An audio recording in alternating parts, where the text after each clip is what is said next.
What's good everyone, Chris here from Slips and Tips back for another NBA video.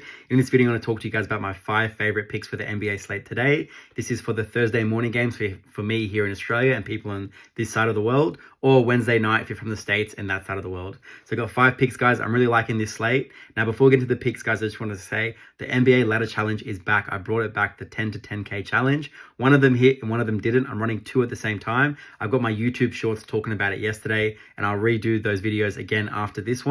So be sure to check that out. But for this one, I'm going to talk to you guys about my 5 favorite picks.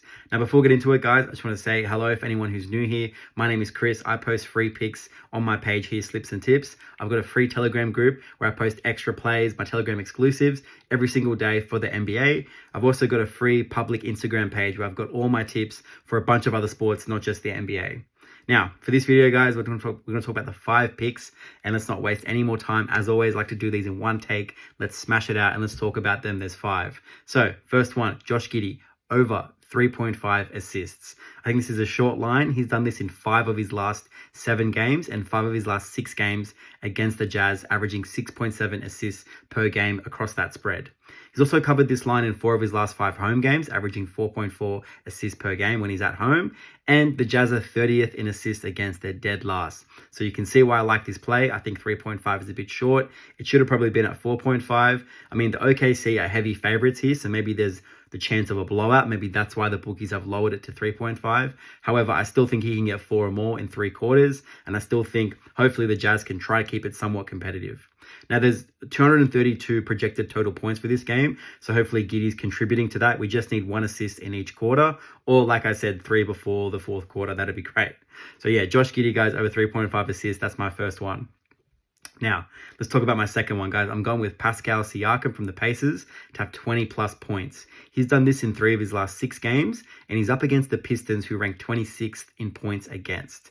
Now, he's averaging 21.5 points on the season, and this game also has a high projected total of 252. So it's a lot of points in this game expected. I mean, the Pacers are heavy favorites here, and I think they're going to win, obviously. So I think he's going to be the main guy next to Halliburton, and Halliburton's been a bit cold offensively. He's still getting his crazy numbers assist-wise, but I think if he can keep that up and if Siakam can keep scoring, he can get 20 plus points. His line's set to like 21 or 20.5, so I've watered it down a little bit. I just prefer it here. It's much cleaner, and yeah, he usually ends around 18 on a bad day, so we need him to have an average or a good day. He'll hit 20 plus easily, I think, against the Pistons, and that's why he's my second pick.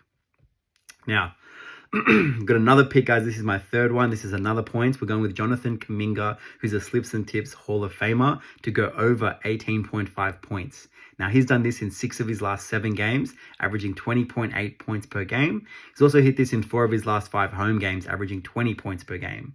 The Warriors are heavy favorites here, and they will need to win this game because they've been so streaky, winning, losing. But them being at home, they need to win, and Kuminga's going to be the guy, hopefully, to step up and help out. Now, he's been good to us all season, guys. If you know, you know. Kuminga's been great. We jumped on him early at the start of the season. His lines went all the way up to 20 points per game, was where the bookies were setting the line. Now it's down to like 18, 16, 17. So I think 18 is a bit shorter. I think it should be at 20.5 for this particular matchup for him at home. So that's why I'm taking his over. Another one, guys, another over. We're going with Bradley Beal for my next one to go over 17.5 points. He's hit this in 5 of his last 6 games, averaging 22.8 points per game. He's also covered this line in 3 of his last 4 games against Philly and 7 of his last 9 home games, averaging 19.9 points per game when he plays at home. So you can see why I like his over as well. Now, he's scored 20 plus points in 5 of the Suns' last 6 games. So he's currently on a heater offensively. I think with KD kind of struggling on the offensive end, I think he's kind of stepped up. He's making his threes as well. He's had a couple of games where he made 3 threes per game. And yeah, we really need that to happen again here, guys. I really think he can't get over this without having a couple threes. But the attempts are there. The minutes are there. Him being at home is there. Once again, this could be a blowout pretty much like every game in the NBA. So hopefully it's not. Hopefully it's a competitive spot. And hopefully he hits over 17.5 points. I think he'll have a good game at home. Now, guys, for my last pick, this isn't a points one. This is a rebounding line I'm loving. I'm going with DeAndre Ayton to have 12 plus rebounds. Now, he's done this in 5 of his last 6 games, averaging 14.2 boards per game across that spread. He's also hit this in 4 straight home games, averaging 15.4 rebounds per game as well.